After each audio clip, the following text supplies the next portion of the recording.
They were once men, great kings of men. Then Sauron, the deceiver, gave them 9 rings of power. Blinded by their greed, they took them without question, one by one falling into darkness. Now they are slaves to his will. They are the Nazgul, ring wraiths, neither living nor dead. At all times they feel the presence of the ring, drawn to the power of the one. They will never stop hunting you. Here's your look at the new Diamond Select, the Lord of the Rings Ring Wraith Deluxe Action Figure with Sauron parts.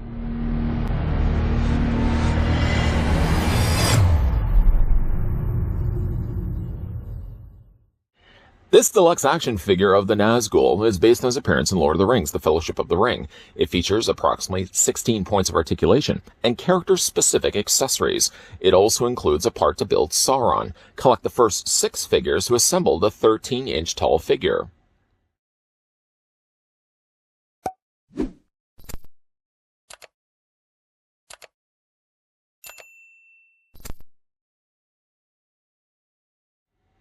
Before we spend some time with the Seekers of the Ring, let me thank the folks over at Diamond Select, who kindly provided this sample of the Nazgul ring wraiths that we could have a look at in this review. To get things underway, we're going to grab our ruler, put it right to the very top of the ring wraith's head, and the figure seems to be 7 3/4 of an inch tall, or almost 20 centimeters tall. Then for some size comparisons, let's bring in the previously looked at Frodo. Now, Frodo, of course, being a hobbit, is going to be quite small in size anyways. He goes to about the mid-torso of the ring wraith, which I guess is accurate to the way it would look in the movie. If anything, maybe I would have said the ring wraith could have afforded to be just a tad bit taller, but I think they scale pretty well when you have them both on the shelf. On to now the figure's accessories. And as we had done in the review of Frodo, the first thing we're going to look at for Nazgul is the included Build-a-Figure piece for Sauron. In this case, we get the lower abdomen area as well as side skirting that's going to cover over top of his legs. Those legs, yes, will come included with the other figures that will attach the little nubby nubs hidden just behind the front skirting here. Now, I think I may have even recalled saying in the review of Frodo, I wasn't sure how many figures were needed to build the 13-inch tall Sauron. In actual fact, on the back of the packaging, it said right there, 6 figures. So if you are looking to hook up with somebody that can bring home 6 figures, well, you're in luck. You need 6 figures to build Sauron. Anyways, though, as we've looked at in previous instances, or at least one instance before this, really nice work done on Diamond's part to look like this plastic has been hand-forged, hammered out by hand.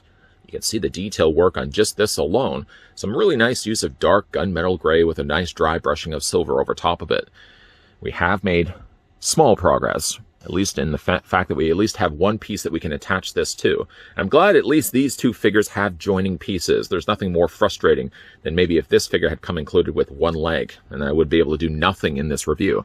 But no, I can actually make some progress. We're going to take then the ball joint here, fit it into the socket that's located on the bottom of the torso, and fit everything together, just like that. These shoulders seem to fall off way too frequently. I think maybe once I get the hands in place, those arms in place, I might even just decide for myself to glue those shoulders in place, just so that they're not going to be constantly falling off. But yeah, I mean, even if you're just looking at this and this alone, without the legs, without the arms, and without the much crucial head, the body alone is about almost the same size. It goes to about maybe the elbow area here of the Nazgul. That's going to be a pretty big Sauron when it's all said and done. I'm going to move this to the side with the promise, I hope, that we're going to be having a look at the rest of the figures from this line. Moving then on to the other things that come included with the ring wraith, you get yourself several swords. We're going to have a look at those right now. Picking the swords up, there's 2 variations of ring wraith sword. I am kind of a big fan of this one right here because it looks like it's got twigs for the side guard just above the hilt. But there are 2 variations to it. The blades are somewhat similar. This one's got a little bit of extra silver on the blade. You can see the difference of guard as well as the hilts. Let me just hold the blades the other side so you can see the difference of hilts here. Really nice look of paint, really applied both to the hilts as well as the guards, and a nice dry brushing of silver added as well to the blades. Again, I like this one, but I think both blades are really nicely done. In both of these cases, they actually sort of have to share the same scabbard. You get one scabbard that's molded here in black plastic, and in both the cases, the blades actually do fit in. This one seems to align things a little bit more nicer with the cut-in section to the top of the scabbard. You can see right here. The other one, we're going to slide in right now, does almost as good of a job, although it doesn't seem to fit in as snug as a bug as the other one. In both of the cases, though, You may already see the fact that there's these little loops on the tops of the scabbard. Now, there doesn't seem to be any place anywhere on the ring wraith where this loops in or hooks in place. I immediately started looking when I took the figure first out of the packaging, just assuming that there was going to be like a little clip or a little hook on the side that would hook on to then these included loops on the sides. And I can't find one. Unless the plan is to take some threading or something of maybe like a black threading and feed it through here, and then you could just manually loop it through yourself. But yeah, it doesn't seem, unless I'm missing something here, any place on the ring wraith where this would attach in place. Unless just the idea is it's supposed to slide down. But I mean, considering for how big this is of a size anyways, just again, spin this around. I don't see anything on the figure. Maybe again, you're just supposed to, yeah, take a little bit of string or something and attach this around the waist of the ring wraith. The other thing the figure comes also included with too, and has the same problems, is also the Nazgul dagger. I really like the look of this dagger. It's much darker than the two swords we looked at before. Still using the black plastic, but certainly a lot less silver being used, instead more of a darker gray. It does also have its supplied holster. You can holster that in, and it still has the loops, yet no place to actually attach onto the ring wraith. So we'll put those to the side. One thing I did also want to mention about the things that he comes included with is the sleeves. This is going to be something I'm going to talk about, I'm sure, a couple of times at least. The sleeves are made of hard plastic. It's unfortunate, though, because the way that they've sculpted the hands are so close to those hard sleeves that when it comes time to take the sword and fit them into his hand, you can already see one thing that's going to be happening. You sort of have to twist the hand sideways in order to get it around the sleeve, and then sort of just feed the sword through. But it results in the ring wraith having to have the sword sideways. If not, if you want to have it facing forward, then you have to bring the guard, the hilt up just a little bit higher, so it would actually be able still to clear the harder plastic sleeve. It's always difficult, really, when it comes to sculpting things like long sleeves, because they could have gone the route of using a material, and then, of course, you would have had material here and plastic for the rest of the body. Or then they would have to have used fabric for the whole body and then just use an undershell of a sculpted plastic body underneath all that. It's really hard to kind of know where to start and stop using one material and carry on using a different material for the rest of the body. Anyways, we're going to go ahead and take that out of his hand and put that to the side. Starting, I guess, with his face. Face would be a bit of an understatement. It's not really much of a face. It's sort of just an empty chasm. I don't know if you can actually see anything that's going on inside. If I tilt it slightly to this side and maybe just bring it out a little bit, you can kind of see right there, there's like a little lip of plastic that tucks in. It actually doesn't look as bad in camera, but in person, it's sort of, I don't know if you can see it or not, it's sort of like a little V that tucks in like that. Why they did put that there, not just more of an empty chasm, is so that the figure actually does have posability, because after all, it has to have something sitting there that the ball joint would be able to attach onto. But yeah, it does allow the figure to be able to rotate its head and even hinge it up and down. But it does do a pretty good job of, giving you just a very empty, very vacant looking empty spot where its face would have originally been. So I like the look of that. It does have some nice layers going on here, several different layers of plastic. Even like this torso piece is what seems to be a separate plastic piece. In fact, if I can kind of peel away everything, you got the front part here, which is of course the headpiece. Then behind that, you have the robe. So the robe is going to be a separate piece. And if we move that out of the way, then you sort of get the main body that's underneath all that. It's really nice, the use of the plastic that they've done. The only thing, again, I'm not so super crazy about is the fact that the plastic here on the sleeve is so hard. It doesn't have any give to it, and especially when it comes time to bringing his arms up, for example. I don't know if you ever would decide to display your Nazgul. That looks kind of silly. He literally has these hard plastic sleeves.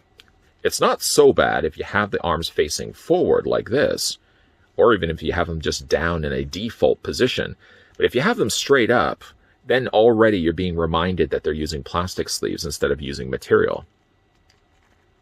Of course, color-wise, there's not really much coloring happening here. They did their best to actually brush on some additional lighter coloring. It's a little probably harder to make it out here, but like the main body is a darker, it's not solid black.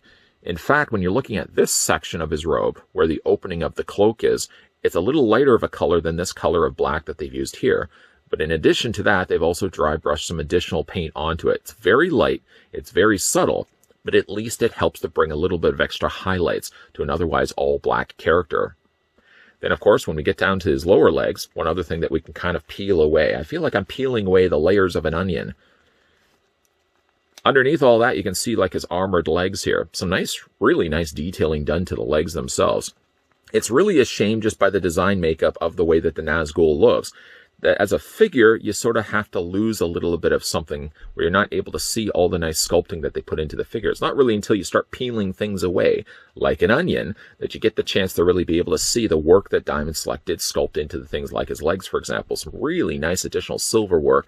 But again, they're probably all using the black plastic. At least that's my guess, the way they painted like the bottoms of his feet, for example. As for the articulation on the Ring Wraith, or Nazgul, we're going to start things off first with his head sculpt. Head rotates back and forth as well. It hinges up and down, but not as much, because for obvious reasons, it's sitting pretty high to the shoulder. Well, the shoulders are pretty sitting high. As for the shoulders themselves, now you can bring the shoulders out, and this one I found could actually come out a little easier than this one. This one seems very resistant and reluctant. This one also comes out at 90 degrees. Again, like the sleeves don't look so bad in this case. I wish there was some way that they could have articulated the sleeves, but I know that would have been impossible. But yeah, you can get at least a 90-degree angle bend, getting with those arms. Bring the arms down. You can also rotate them all the way around. The figure does have a hinge in the elbow, which also allows the rotation. Now, the rotation is further up. What they've done is they've cut into the sleeve rather than actually making this the serviceable hinge. It rotates just a little bit, but I would imagine it's more the way it's been assembled. More of the rotation actually is happening up here, in the about halfway point of the sleeve. Of course, the hands rotate, but again, you already see the bit of a struggle there's going to be to rotate the hands cupped inside these big, hard plastic sleeves. Going to move things out of the way here, kind of gain access to his upper torso.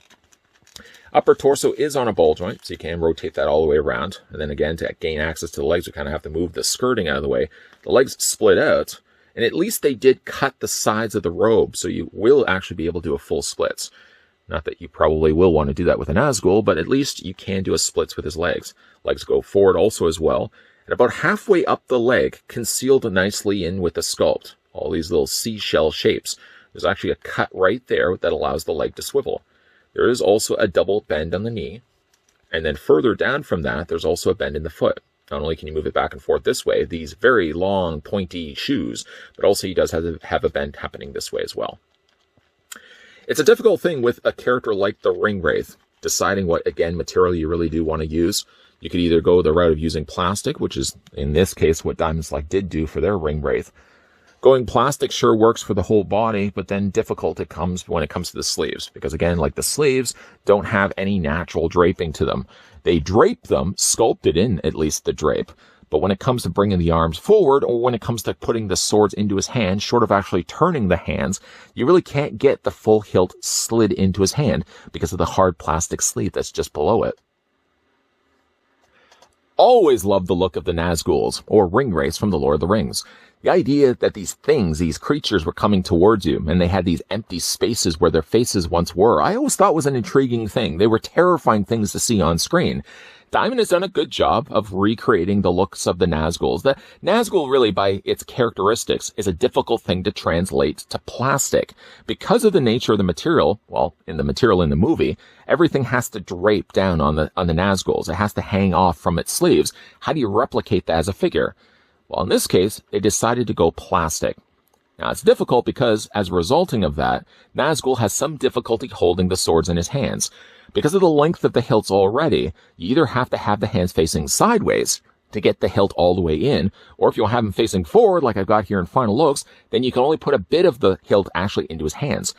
Now, the option is they could have also gone the route of using a material sleeve. But then further from the elbow up, it would have been plastic. And there's always that issue, that debate that goes on when it comes to a character that's cloaked. How much do you use of fabric and how much do you use of plastic? Because wherever you decide to stop the fabric and you resume with the plastic, it's not going to look right. They could have used also a full fabric cloak, which is something that companies have done in the past when it comes to Ring Wraiths. And it makes for certainly a more flimsier looking Ring Wraith. As it certainly goes for plastic, I feel like you do have to sacrifice a little bit of something that goes along with using plastic. You get a nice big, bulkier, well-sculpted figure, but you don't have maybe the luxury of draping fabric like you could if, well, you used a material instead. The ring wraith also doesn't have the means to properly hold his swords. I'm talking not just his hands, but actually even in the scabbards. Sure, they fit into the scabbards, but there's no place that I can find where the scabbard attaches onto the ring wraith's body. I thought I may have missed something. I looked again, checked underneath the robe, and yeah, there's no peg or anything that I can find where that scabbard attaches into place. My guess is that Diamond Select, as sculpting the figure, realized the length of that scabbard anyways, for the one that holds the sword, would be impossible to actually be able to have him carry it around on him. Because if you consider it, I mean, it goes almost up to the point of his armpit. If you had that scabbard tucked underneath his robe, then you'd either have to have it running straight down his leg, and you wouldn't be able to see the sword at all anyways, or you'd have to have it sticking straight out. And I think it would look awkward. As a resulting of it, it looks like the ring wraith comes included with his sword and comes included with his dagger, and doesn't really have a place where you can actually store it on the figure, unless again you want to use a string or thread instead. Now both Frodo and Nazgul that we've looked at over the last 2 reviews are part of Series 2.